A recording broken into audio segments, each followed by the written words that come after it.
Welcome to the Fear and Greed Afternoon Report for Thursday, the 27th of October, 2022. I'm Sean Aylmer. Every afternoon, we've got the 5 stories that happened today that you need to know about. Story number 1, the local share market hit its highest point in 6 weeks, ending the day up 0.5% to 6,845 points. Energy and materials stocks led the way, while telcos and financials were among the worst performers. BHP, Woodside and Santos were all standouts. With the exception of ANZ, the banks were mixed, while Telstra ended down more than 1%.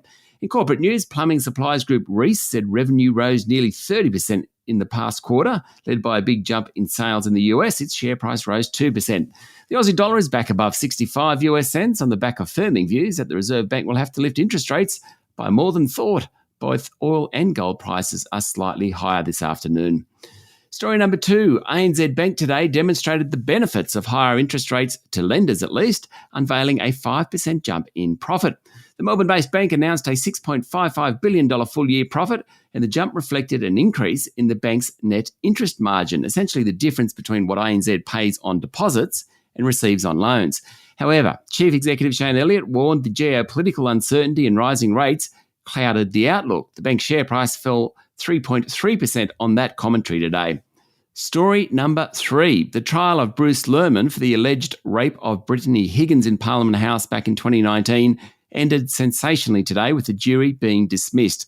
ACT Supreme Court Justice Lucy McCallum revealed one of the 12 jury members had done their own research, going expressly against her directions, and brought outside material into the deliberation room. A juror brought a research paper about false sexual assault claims into the jury room, and during a routine clean of the room, a sheriff's officer bumped a juror's document folder onto the floor. When they picked it up, they noticed the research. Mr. Lerman faces a retrial in February next year. Story number 4, retailer JB Hi-Fi has promised to get more women into management roles and get 30% female representation on the board by the middle of next year. JB said sales last quarter had continued to grow strongly, with revenue up 15%. Chief Executive Terry Smart said the company will be helped by product innovation because customers want the latest gadgets, but he conceded that things will get tougher in 2023. And Super Retail Group also said the 3 months to September were strong. Same-store sales were up 20%, and the best results came from outdoor brand Macpac, where revenue jumped 76% on the previous year. Supercheap Auto and Rebel also performed well, while BCF sales were only up slightly. CEO Anthony Heraghty said the current 6-month result is highly dependent on trading in the peak Christmas holiday period, and he does expect higher interest rates to start to bite.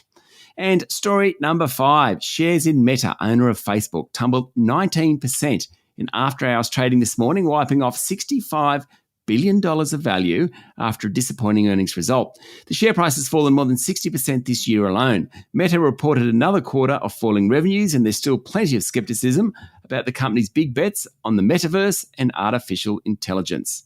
That's it for the afternoon report for Thursday, the 27th of October, 2022. Michael Thompson and I will be back tomorrow morning with a Friday edition of Fear and Greed. I'm Sean Aylmer. Enjoy your evening.